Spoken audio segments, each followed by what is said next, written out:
जय श्री कृष्ण। राधे राधे। आप सभी भक्तों के दिन शुभ और मंगलमय हो। राधे कृष्ण की असीम कृपा आप सभी भक्तों पर सदा सर्वदा बनी रहे।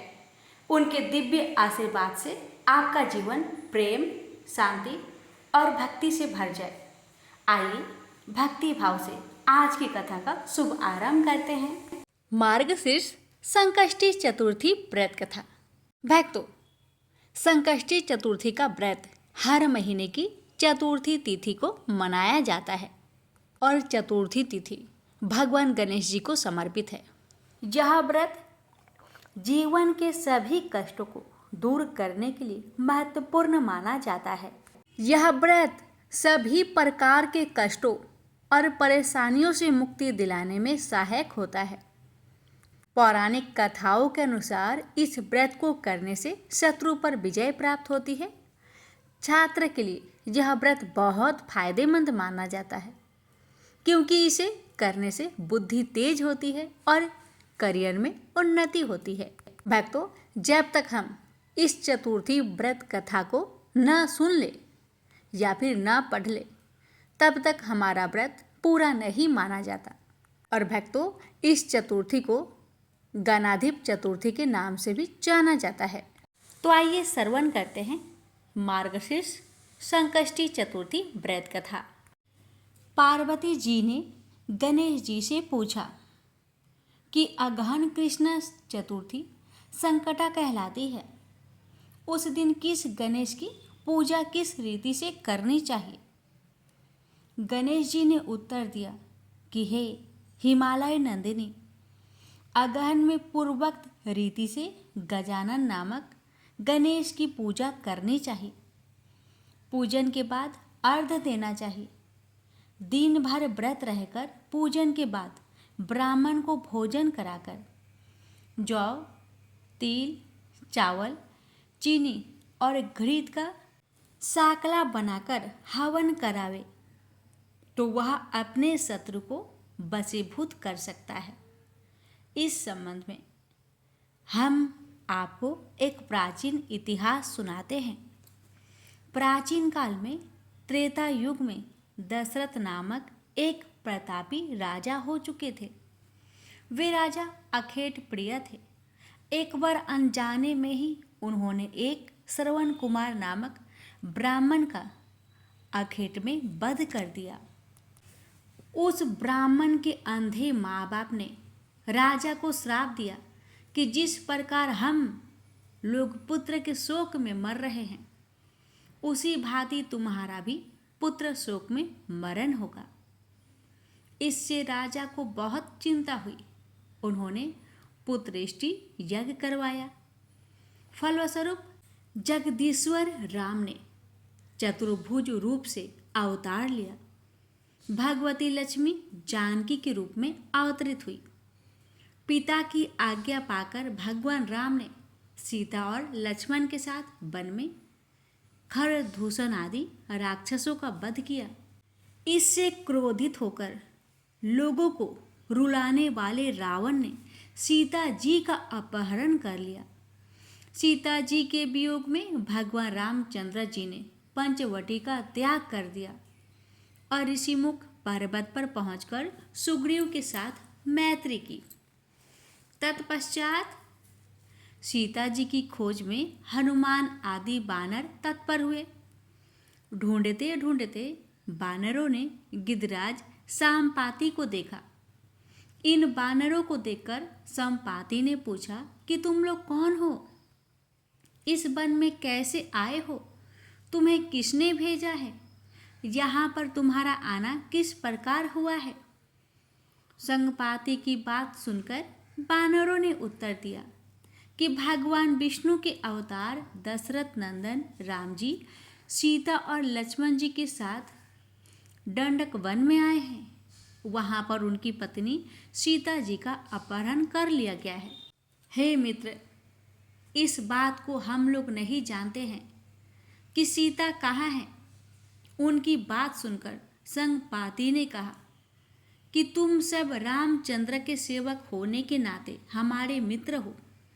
जानकी जी का जिसने हरण किया है और वह जिस स्थान पर है वह मुझे मालूम है।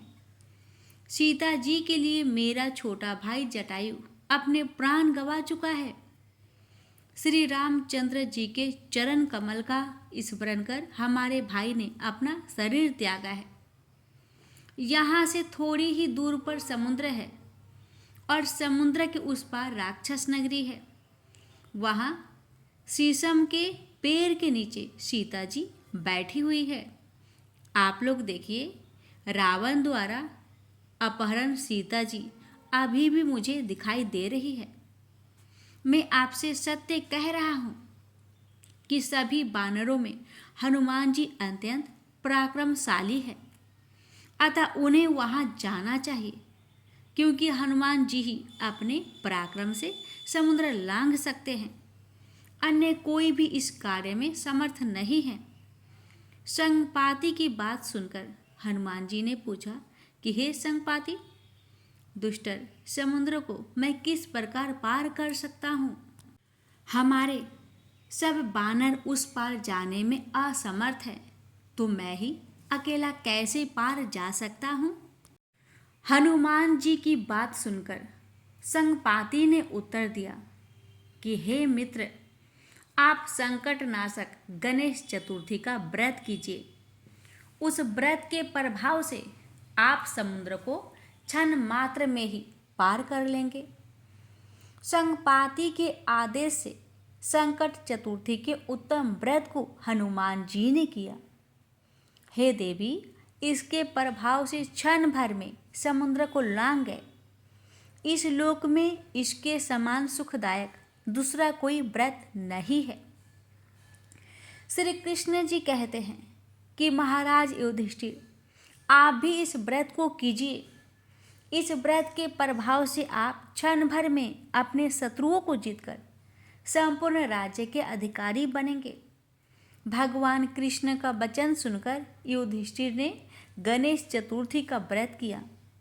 इस व्रत के प्रभाव से वे अपने शत्रुओं को जीतकर राज्य के अधिकारी बन गए।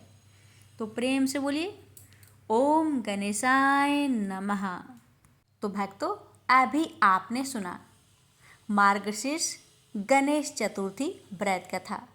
अब आइए सुनते हैं गणेश चतुर्थी व्रत से जुड़ी कुछ अन्य पौराणिक कथा।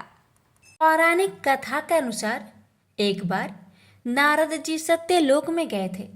वहां उन्होंने ब्रह्मा जी से पूछा कि प्रभु, सबसे सरल उपासना किस देवता की है? ब्रह्मा जी बोले, देव से ऐसा ही प्रश्न एक बार पार्वती ने भगवान शंकर से किया था।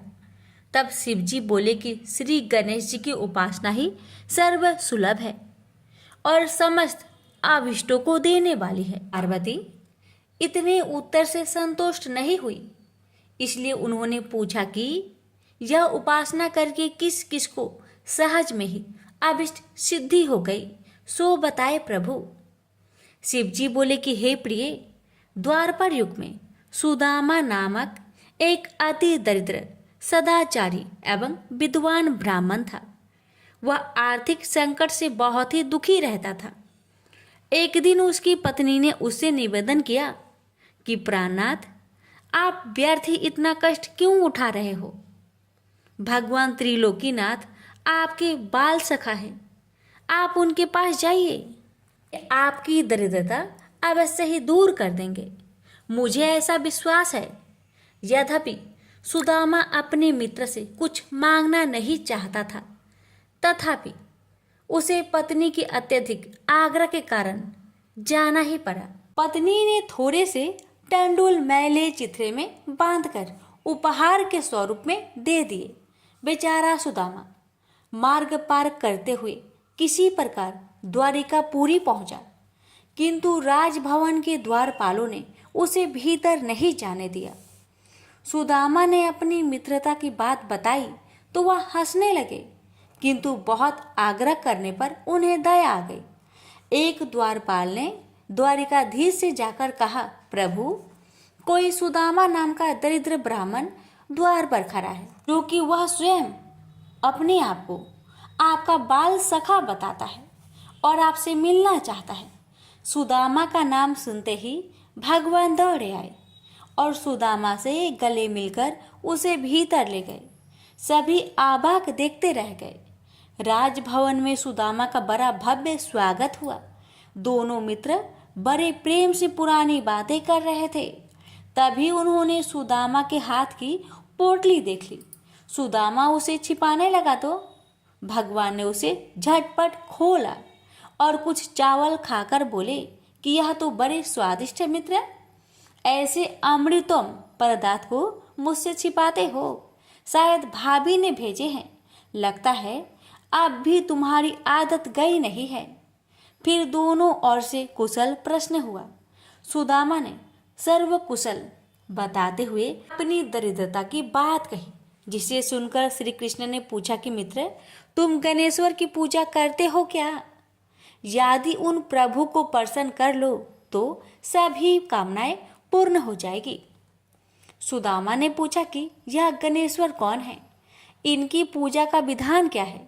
तब भगवान बोले कि गणेश्वर उन परम ब्रह्मा परमात्मा का ही नाम है, जो अनादि अनंत सर्वस्वर एवं परम पूजनीय है। ब्रह्मा विष्णु और शिव भी उन्हीं के अनुशासन पर रहकर सृष्टि की रचना, पालन और लय करते हैं। वे ही प्रभु एकमात्र उपासनीय एवं सर्व कामदाता है। समस्त देवता, ऋषि मुनि एवं वेदज्ञ ब्राह्मण उन्हीं गणेश जी की उपासना में सदैव लगे रहते हैं। तुम भी उन्हीं का पूजन और व्रत करो। सुदामा ने पूछा कि गणेश जी का व्रत कब करना चाहिए, उनके ध्यान, पूजन, वृंतांत को कैसे किया जाता है, ये भी कहिए। कृष्ण बोले कि हे सखा, तुम इनका व्रत किसी भी मास की चतुर्थी में कर सकते हो अथवा बैसाखी पूर्णिमा, कार्तिकी पूर्णिमा या अन्य किसी पुण्य अवसर पर करो। यदि मंगल, शुक्र या रविवार के दिन करो तो भी शुभ है। प्रातःकाल स्नान आदि से निवृत्त होकर व्रत का संकल्प लेना चाहिए। फिर तिल और आंवले के चूर्ण का उपटन लगाकर पुनः स्नान करें।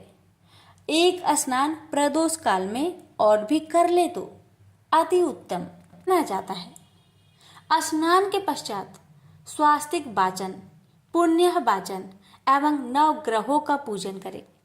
धरती को गोबर से लिपकर चौक पूरे और चौकी रखकर उस पर कलश स्थापना करें। फिर गणेश जी की धातु की या मिट्टी की मूर्ति स्थापित कर षोडशोपचार से पूजन करें। नैवेद्य में उत्तम घृत आदि के साथ निर्मित मोदक रखें। यदि यह संभव ना हो तो समस्त उपचार मानसिक भी हो सकते हैं। हे मित्र, भावना सर्वोपरि है, इसलिए पूजन में भक्ति भाव भी विशेष फलदायक होता है। यदि श्रद्धा हो तो पूजन कार्य संपन्न होने पर ब्राह्मणों को भोजन कराए और यथाशक्ति दक्षिणा दे। सबके अंत में अपने परिवारजनों एवं पत्नी, पुत्र आदि के साथ बैठकर स्वयं भोजन करे। यह व्रत का विधान तुम्हें मैंने बता दिया है। मामा ने पूछा कि इस व्रत को पहले किसने किया था? तब श्री कृष्ण ने इसके उत्तर में कहा कि एक बार प्रलय के पश्चात सृष्टि की उत्पत्ति होनी थी, परंतु ब्रह्मा जी को अनेक विघ्नों का सामना करना पड़ा। तब ब्रह्मा जी ने गणपति का ही पूजन किया और उनसे शक्ति प्राप्त करके सृष्टि रचना का कार्य संपन्न किया। हे सखा, मुझे भी दुष्ट दलन करके धर्म संस्थापनार्थ अवतार लेने की शक्ति उन्हीं गणाधीश्वर से प्राप्त हुई है। मैं तो प्रति शुक्रवार में गणेश जी का व्रत किया करता हूँ। यह सुनकर सुदामा बड़ा प्रसन्न हुआ और उसने यथाचित वृत्ति से प्राप्त होने वाले द्रव्य से वही गणेश जी का पूजन संकल्प किया और श्री कृष्ण का परामर्श से उन्हीं के साथ आराधन कर प्रसाद ग्रहण किया। फिर उसने भगवान से घर जाने की अनुमति मांगी। जब सुदामा जाने लगा तब श्री कृष्ण उसे बहुत दूर तक पहुंचाने गए। फिर सुदामा के आग्रह से अपने भवन लौट आए। उधर सुदामा अपने घर को शीघ्रता से चल पड़ा। तभी मार्ग में मणि नामक एक धनी व्यापारी से उसकी भेंट हुई। रात्रि में सुदामा जहाँ ठहरा था वही व्यापारी भी आ ठहरा, किंतु जब वह प्रगाढ़ निद्रा में था तब चोरों ने उसका सारा धन चुरा लिया। जब उसकी आँख खुली तब उसने संकल्प किया कि यदि गया हुआ धन मिल जाए तो उसका आधा भाग ब्राह्मण को दान कर देगा। उसने ऐसा निश्चय किया ही था कि उसे एक संदूक कुछ ही दूर पर पड़ा दिखाई दिया। दौड़कर उसने संदूक उठाया तो उसे रत्न आदि से भरा पाया। उसने प्रसन्न होकर संदूक का आधा धन सुदामा को दान कर दिया। सुदामा को बड़ी प्रसन्नता हुई और उसने उस धनिक के साथ धनाध्यक्ष का वही पूजन किया। संध्या काल में जब पूजन कार्य संपन्न हो गया तब सुदामा को भगवान गणेश्वर के साक्षात दर्शन हुए। सुदामा ने भक्ति पूर्वक उनके चरण पकड़ लिए और स्तवन करने लगा। उसने प्रभु से निवेदन किया कि हे दयानिधे, हे सत्य स्वरूप परात्पर ब्रह्मा, आप परम दयालु और भक्त वत्सल है। हे नाथ, आपकी महिमा अपरंपार है, जिसे ब्रह्मा विष्णु और शिव भी नहीं जान पाते, तो मेरे जैसे तुच्छ जीव का तो कहना ही क्या है।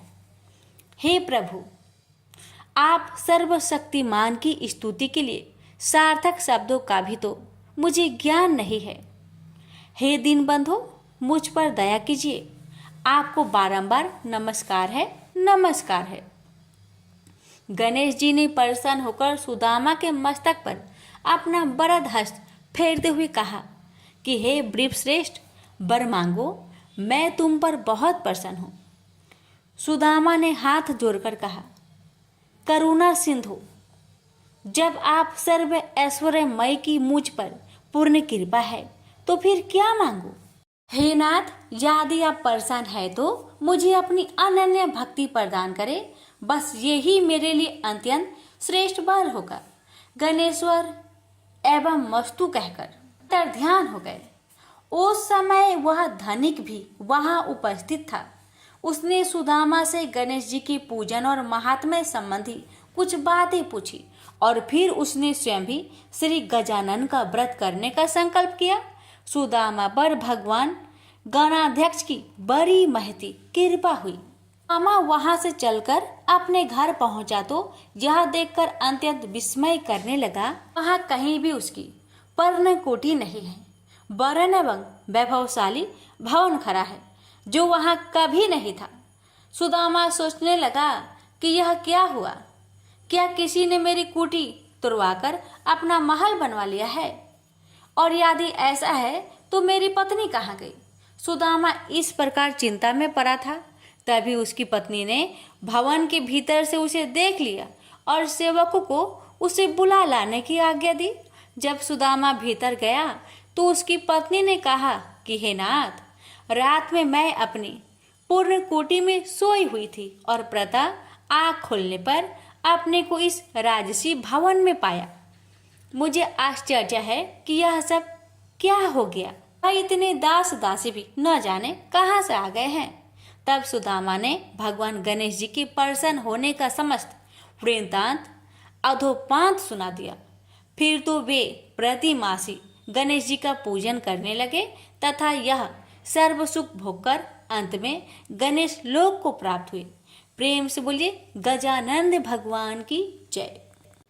प्राचीन काल की बात है कि कैलाश शिखर पर अनेक देव, दिव्य ऋषिगण, सिद्ध गण आदि के साथ ब्रह्मा जी भी एक उच्च आसन पर विराजमान थे। वहीं पर एक अन्य आसन पर भगवान शंकर भी जगत जननी उमा सहित शोभ्यमान थे। उनके निकट ही गणपति और कुमार कार्तिकेय दोनों ही अन्य बालकों के साथ कीड़ा में मग्न थे। शिव जी के हाथ में एक दिव्य फल था। वे सोच रहे थे कि इसे किसे दिया जाए। पार्वती जी से पूछा तो वे कभी कहती कि गणेश को दे दीजिए और कभी कहती कुमार को देना उचित होगा। जब वे कुछ निश्चयात्मक उत्तर ना दे पाई तो शिव जी ने उसे बाद में विचार करने के उद्देश्य से अपने पास रख लिया। अब दोनों बालक गणेश और कुमार उस फल की मांग करने लगे। जब उनका अधिक आग्रह बढ़ा तब शिव जी ने ब्रह्मा जी से पूछा, ब्राह्मण, यह अपूर्व फल देवर्षि नारद जी दे गए थे, इसे यह दोनों बालक मांग रहे हैं। फल एक ही है और आधा फल कोई लेना नहीं चाहता। ऐसी स्थिति में आप ही निर्णय कीजिए कि यह इनमें से किसे दिया जाए। ब्रह्मा जी विचार कर बोले, यदि फल एक ही है तो नियमानुसार किसी भी वस्तु पर छोटे बालक का अधिकार पहले होता है। ब्रह्मा जी की बात सुनकर शिव जी ने वह फल कुमार को दे दिया। यह देखकर गणपति रुष्ट हो गए। विशेषकर उनका क्रोध चतुरानन पर ही था कि उन्होंने ऐसी व्यवस्था क्यों दे डाली। सभा समाप्त हुई। सभी देवता आदि उठ उठकर अपने अपने स्थान को चले गए। ब्रह्मा जी भी अपने लोक में जा पहुंचे। वहां उन्हें सृष्टि का आरंभ करना था, किंतु जैसे ही वे सर्ग रचना में लगे वैसे ही गणेश्वर ने विघ्न उपस्थित कर दिया। उस समय उन्होंने प्रकट होकर अपना अत्यंत उग्र रूप दिखाया। उनके उस रूप को देखकर ब्रह्मा जी डर के कारण कांपने लगे। चंद्रमा ने देखा कि गणपति का उग्र रूप को देखकर ब्रह्मा जी भय से कांप रहे हैं, तो उसे हंसी आ गई। उसके साथ ही चंद्रमा के जो गण उस दृश्य को देख रहे थे वे भी हंस पड़े। यह देखकर भगवान गजानन को क्रोध आ गया और वे चंद्रमा को श्राप देते हुए बोले, मयंक, उन्हें इस समय मेरी हंसी उड़ाकर जो अभद्रता प्रदर्शित की है उसका फल तुझे मिलना ही चाहिए। जा तू किसी के भी देखने योग्य नहीं रहेगा। यदि कोई भूल से भी देख भी लेगा तो अवश्य ही पाप का भागी होगा। इतना कहकर गजमुख अंतर्ध्यान हो गए। उनका श्राप प्राप्त होते ही चंद्रमा श्रीहीन हो गया। उसके तेज में अत्यंत न्यूनता आ गई। इससे वह बहुत व्याकुल हुआ और खिन्नता पूर्वक पश्चाताप करने लगा। देखा, मैं कैसी मूर्खता कर बैठा। उन जगदीश्वर के साथ वे प्रभु तो अनिमादि गुणों से संपन्न, संसार के कारण के भी कारण एवं महाप्रभु है। उनके रुष्ट होने से मैं अदर्शनीय एवं कालाहीन हो गया हूँ।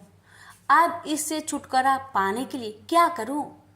जब चंद्रमा की समझ में कोई उपाय नहीं आया तो वह तुरंत ही देवराज इंद्र के पास गया, परंतु इंद्र आदि देवता भी उसे नहीं देखना चाहते थे। उन सभी ने अपनी अपनी आंखें झुका ली। तब इंद्र ने भी उसकी ओर न देखते हुए पूछा, अरे चंद्रमा, तुम्हारी यह दशा कैसे हुई? क्या गज कर्ण के श्राप का ही प्रभाव है? यह सब बात स्पष्ट कहो। चंद्रमा बोला, देवराज, आपसे क्या छिपा है?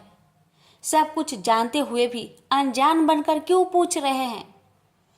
हे सहस्त्राक्ष, अब शीघ्र ही मेरे श्राप मुक्त होने का यत्न करो, अन्यथा समस्त संसार ही मेरे श्रापित होने से अशुभ फल भोगेगा। इंद्र ने सत्वाना दी और बोले, चलो ब्रह्मा जी से ही इसका उपाय पूछे, क्योंकि उनके समान ज्ञानी और सर्व लोकोपकारी अन्य कोई भी नहीं है। सब देवता उसके साथ ब्रह्मलोक पहुंचे। आगे आगे चंद्रमा और पीछे पीछे इंद्र के नेतृत्व में सब देवगण। ब्रह्मा जी ने जब यह जाना कि चंद्रमा आ रहा है तो पाप लगने के भय से उन्होंने भी दृष्टि नीचे कर ली और बोले, कहो सुदासु, यहाँ किस अभिप्राय से आना हुआ? अरे तुम्हारे पीछे तो देवराज इंद्र और समस्त सुरगण ही आ चले हैं। ब्रह्मा जी के प्रश्न का उत्तर सुरपति ने ही दिया। वे बोले, ब्राह्मण, भगवान गणेश्वर आप पर कुपित हुए थे और श्राप दे बैठे चंद्रमा को, इसलिए अब आप ही इसे छुड़ाने का कुछ उपाय कीजिए। हम सभी देवता इसी प्रयोजन से आपकी सेवा में उपस्थित हुए हैं। चतुरानन ने कुछ विचार कर कहा, हे गणेश्वर प्रभु की शरण लेनी होगी। देवराज, चंद्रमा को आगे करके उन्हीं का पूजन एवं सत्वन करो। ब्रह्मा जी की बात सुनकर भगवान गजानन की पूजन की तैयारी की गई। उनकी प्रतिमा बनवाकर षोडशोपचार पूजन एवं भावना पूर्वक स्रोत कर निवेदन किया गया, प्रभु इस चंद्रमा पर कृपा कीजिए। उस समय यह अज्ञानवश हंस पड़ा था, किंतु अब इसे अपनी मूर्खता का ज्ञान हो गया है। देवताओं की प्रार्थना पर भगवान गणेश्वर प्रकट हो गए। सभी ने उनका अद्भुत रूप देखकर उन्हें दंडवत प्रणाम किया। तब गणपति प्रसन्न होकर बोले, देवगण मैं संतुष्ट हूँ, आता एवं जो चाहो वह अभिष्ट वर मांग लो। चंद्रमा ने उनके चरणों में मस्तक रख दिया और अश्रु जल से पदा रविंदु को धोने लगे। गणेश्वर बोले, उठ उठ चंद्रमा, अब संताप ना कर, मैं तुझ पर प्रसन्न हूँ। उसने कहा, प्रभु मुझे श्राप मुक्त कीजिए, मेरी कांति नष्ट हो गई है, उसे लौटा दीजिए, मैं अदर्शनीय से दर्शनीय हो जाऊं। नाथ मेरी अपराध को क्षमा कर दीजिए। गजकर्ण बोले, अच्छा बोल, तुझे 1 वर्ष 6 मास अथवा 3 मास के लिए अदर्शनीय रहने दिया जाए, अथवा कुछ और चाहता है, शीघ्र ही स्पष्ट बता। चंद्रमा ने कहा, प्रभु मुझे बहुत दंड मिल गया है, आप तो क्षमा कर दीजिए। यह कहकर उसने पुनः दंडवत प्रणाम किया तथा सब देवताओं भी उनके चरणों में झुक गए। गणेश्वर ने मुस्कुराते हुए कहा, मैं अपने वचन को मिथ्या कैसे करूं? चाहे सूर्य और सेमरू अपना स्थान त्याग दे, समुद्र अपनी मर्यादा छोड़ दे, अथवा अग्नि शीतल हो जाए, किंतु मेरा वचन मिथ्या नहीं हो सकता। फिर भी मैं तुझे वर्ष में 1 ही दिन के लिए श्रापित रखूंगा, इसमें कोई संदेह नहीं है।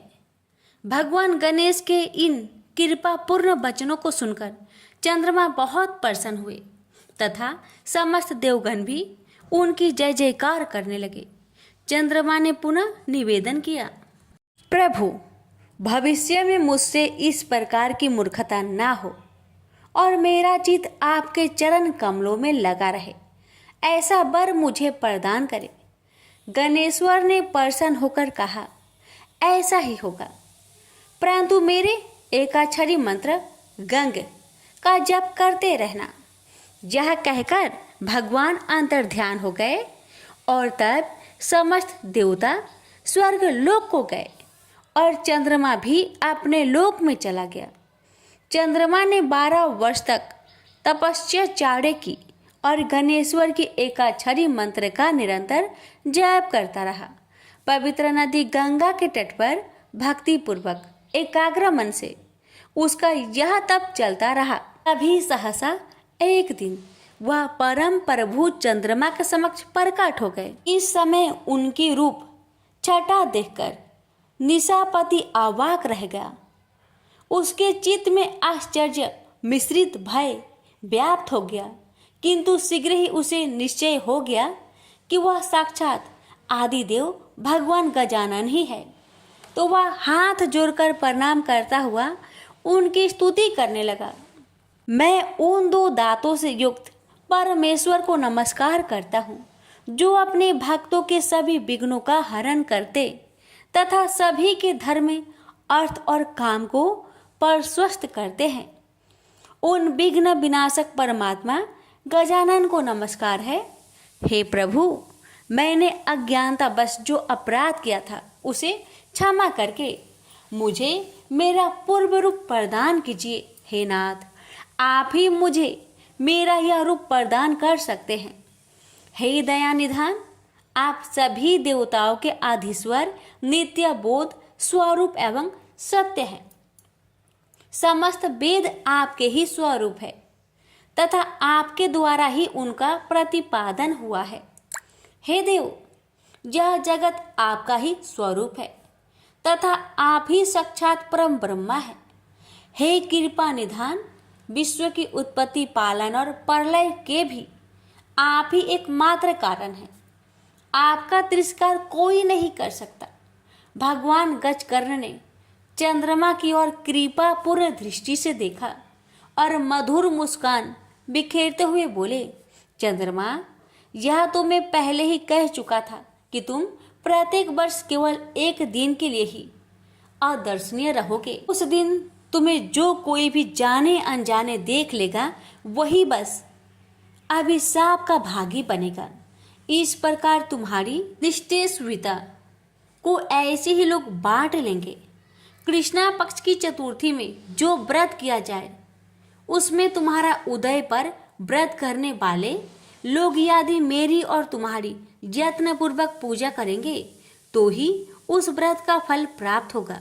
उस दिन तुम्हारा दर्शन अवश्य करना चाहिए, अन्यथा व्रत का फल नहीं होगा। चंद्रदेव, तुम अब भविष्य में अपने एक अंश से मेरी मस्तक में विराजमान हो जाओ। इससे मुझे तो प्रसन्नता होगी ही, तुम्हारी भी शोभा होगी।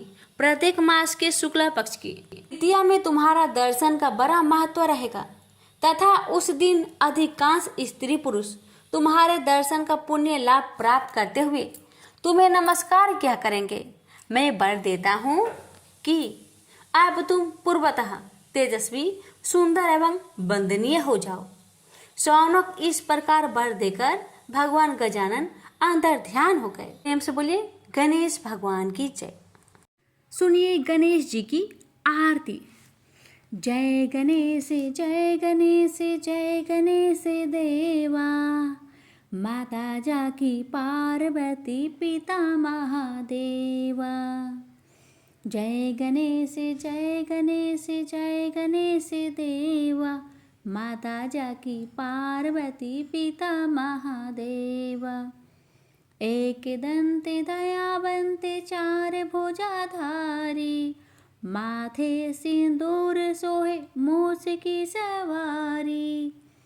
पान चढ़े फूल चढ़े और चढ़े मेवा, लड्डुअन का भोग लगे संत करे सेवा।